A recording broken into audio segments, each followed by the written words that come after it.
En 1953, en pleine guerre froide, Allen Dulles est nommé directeur de la CIA. Dès son arrivée, les opérations spéciales et secrètes vont se multiplier sans discontinuer. Si l'on remonte à 1947 et qu'on reprend toutes les opérations menées au Guatemala, en Hongrie, à Berlin, au Vietnam, au Chili, on voit se répéter les mêmes méthodes encore et encore. La CIA a organisé de nombreuses opérations clandestines. Une des raisons, c'est que personne d'autre ne pouvait le faire. Il n'y avait aucune concurrence avec les autres services pour ce genre d'opération. L'autre raison, c'est que les présidents américains ont très vite compris qu'ils pouvaient se servir de cette arme secrètement, sans avoir à s'en expliquer et sans devoir rendre de compte à la population. Ça a beaucoup changé au fil des années. Si on remonte à Eisenhower, ou même au début des années Kennedy, il y avait beaucoup plus de discipline et de discrétion. Bien sûr, c'était l'époque où la CIA agissait réellement, en Iran ou au Guatemala. Mais la population n'était pas au courant de ces opérations parce que personne parmi ceux qui savaient n'en parlait. Allen Dulles va organiser en mai 1953 l'opération Ajax, le premier d'une longue série de coups d'État entièrement gérés par la CIA. À Téhéran, le premier ministre iranien Mossadegh vient de décider la nationalisation de l'Anglo-Iran Oil Company. Les Britanniques organisent un embargo international à l'encontre de l'Iran, plongeant le pays dans le chaos. Mais les compagnies pétrolières anglo-saxonnes qui quittent le pays jugent cette mesure insuffisante et poussent le Premier ministre anglais à demander au président Eisenhower de les aider à se débarrasser de Mossadegh. C'est Allen Dulles qui mettra au point son renversement et le retour au pouvoir du jeune Shah Reza Pahlavi qui dirigera le pays jusqu'à sa chute 25 ans plus tard. Ça n'a pas été un coup d'État parfaitement organisé. C'était plutôt quelque chose d'assez fou. Et vous savez qui était derrière tout ça? British Petroleum, BP. Le Premier ministre anglais est venu voir Eisenhower et lui a dit « Nous risquons de perdre les puits de pétrole iraniens, et nous en avons besoin, comme vous avez besoin de ceux de l'Arabie Saoudite. » Et les Américains y sont allés.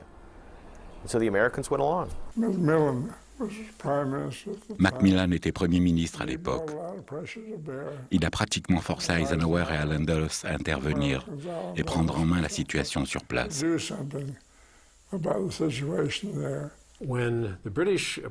Quand les Anglais ont contacté Eisenhower, l'argument qui a convaincu le président américain n'était pas « Nous vous donnerons une partie du pétrole iranien quand tout sera rentré dans l'ordre », mais plutôt Mossadegh est en train de perdre son pouvoir au profit des communistes et l'Union soviétique va s'installer en Iran, comme ils l'ont fait en Chine. Et vous, président Eisenhower, n'avez aucun intérêt à être celui qui devra expliquer plus tard comment vous avez pu laisser perdre l'Iran. Et il y eut une procédure très formelle pendant l'affaire Mossadegh. C'était un plan organisé. Ils se sont dit, Mossadegh est un très mauvais homme d'État, il est faible, irrationnel, et les communistes gagnent du terrain. Le Shah aussi est impuissant et il ne fera rien pour changer les choses. Nous devons donc intervenir pour sauver le pays de la menace soviétique. Aussi direct que ça. Mossadegh était un communiste. Je n'avais aucun doute là-dessus. Et j'ai trouvé que l'idée était excellente. Si on ne s'était pas débarrassé de lui, il y aurait probablement eu un gouvernement socialiste, communiste ou Dieu sait quoi encore. On ne pouvait pas laisser tomber l'Iran, mais d'un autre côté, on n'allait pas refaire une deuxième guerre de Corée en Iran. L'opération clandestine était la solution la moins coûteuse. Et comme la CIA était inactive et qu'Allen Dulles venait de prendre ses fonctions avec pour mission d'agir, il l'a fait. Et d'après lui, le moyen le moins onéreux de montrer que nous étions une grande puissance, c'était de renverser des gouvernements, mais en confiant ce travail à la CIA. Ça a été un si grand succès qu'ils se sont dit « Pour le Guatemala et les autres pays, on n'a qu'à faire comme ça, c'est beaucoup plus simple. » Et la question de savoir si c'était moral ou immoral...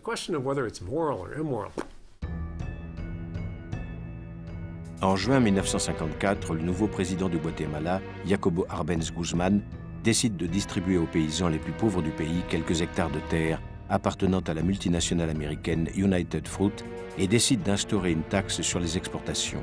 Le Guatemala est le premier producteur de bananes et de fruits tropicaux des Caraïbes, son unique ressource. Mais toutes ces terres, toute son économie sont aux mains de United Fruit. Quand le Guatemala a imposé une taxe très modeste sur les bananes, la société United Fruit a demandé au gouvernement américain d'intervenir et de provoquer la faillite du pays. United Fruit était en relation étroite avec les gens de la Maison-Blanche et du Pentagone. Ils avaient une influence considérable sur tout le gouvernement américain. Et ils étaient en mesure de lui demander de renverser Arbenz. Il passait du socialisme au communisme et c'était quelque chose auquel nous devions nous opposer. Il y avait deux enjeux dans cette histoire, United Fruit et le communisme. Et Jacobo Arbenz était du mauvais côté. Un véritable coup d'État est mis sur pied lors d'une réunion entre le président Eisenhower, Allen Dulles et son frère John Foster, qui dirige le département d'État. Les frères Dulles, qui possédaient le plus important cabinet juridique de Wall Street, occupent au gouvernement Eisenhower les deux postes les plus importants, les affaires étrangères et la CIA. Par ailleurs, Allen Dulles, numéro 1 de la CIA, siégeait également au conseil d'administration de United Fruit. Deux frères, un à la tête de la CIA, l'autre numéro 1 du département d'État. Et leur entreprise familiale travaillait pour United Fruit en Amérique latine. Allen Dulles dirigeait sa propre CIA depuis son bureau du 44 Wall Street. Il faut que vous compreniez ça. C'était de l'espionnage, mais uniquement pour faire des affaires et soutenir les firmes américaines à l'étranger. Les présidents ont découvert qu'ils pouvaient gagner de l'argent en offrant les services de la CIA à des sociétés privées. La CIA renverse Arbenz Guzman, qui quitte le pouvoir et installe à sa place une junte militaire dirigée par le général Castillo Armas, dont la première mesure sera de mettre fin au projet de réforme agraire qui menaçait les intérêts financiers des États-Unis et de United Fruit. C'est sans doute une des pires choses que la CIA et le gouvernement américain aient jamais faites. Le gouvernement américain et la CIA sont responsables d'un génocide au Guatemala, commis par des gens qu'ils ont mis au pouvoir pour ne pas payer une petite taxe sur des bananes. Ils ont mis à la place une dictature militaire qui a tué des centaines de milliers de gens au Guatemala pendant 40 ans. Tout le monde croit que l'intervention de la CIA contre Arbenz était une opération parfaitement mise au point, ou le renversement de Mossadegh, un plan judicieusement élaboré. Dans les deux cas, ce fut un coup de chance. Les États-Unis géraient le monde comme dans le film Le Parrain. Leur politique étrangère était d'une incroyable arrogance. En 1960, le Congo belge accède à l'indépendance. Le Premier ministre est le leader de gauche Patrice Lumumba. Or, les États-Unis convoitent les immenses ressources minières du pays. Lumumba ne restera au pouvoir que 2 mois. C'était un très mauvais exemple pour le reste de l'Afrique. C'était inacceptable. Son sort était joué dès cet instant. Il fallait le renverser. Il y a eu une réunion le 18 août 1960 et Eisenhower a laissé entendre qu'il aimerait bien qu'on le débarrasse de Lumumba. J'étais à l'ambassade et j'ai suggéré que l'on pouvait évincer Lumumba de son poste de Premier ministre. Mais Allen Dulles a cru comprendre, lors de cette réunion du Conseil de sécurité nationale, qu'on lui laissait carte blanche pour renverser Lumumba. Et c'est ce qu'il a fait. L'ordre avait été donné d'essayer d'éliminer Lumumba. Ils ont fait parvenir du dentifrice empoisonné au responsable de l'agence au Congo, mais il a refusé de s'en servir. Nos agents n'étaient pas prêts à s'impliquer dans un assassinat. J'ai donc proposé une solution politique, mais d'autres à Washington ont pensé qu'un autre type d'intervention serait plus approprié.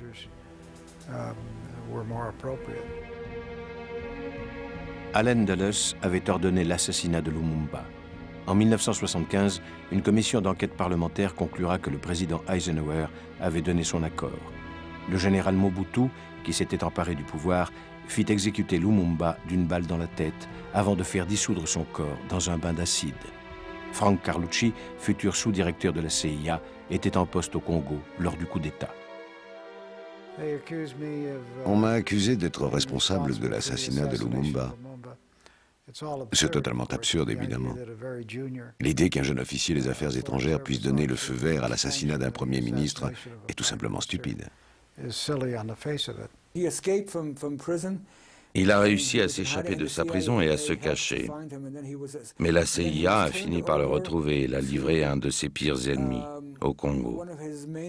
Et il a été exécuté. La CIA était évidemment intervenue dans cette affaire. Ce qu'il ne faut pas oublier, c'est comment l'Amérique était dirigée à cette époque. La CIA avait pour mission d'être du côté des dictateurs et de les aider à s'imposer à la population. Il y a sans doute eu des endroits, que ce soit au Guatemala dans les années 50 ou en Iran au début, qui feront dire à certains que les agissements de la CIA étaient injustes. Juste ou injuste, ça c'est une autre question. Mais la CIA ne servait qu'à ça, organiser des opérations clandestines.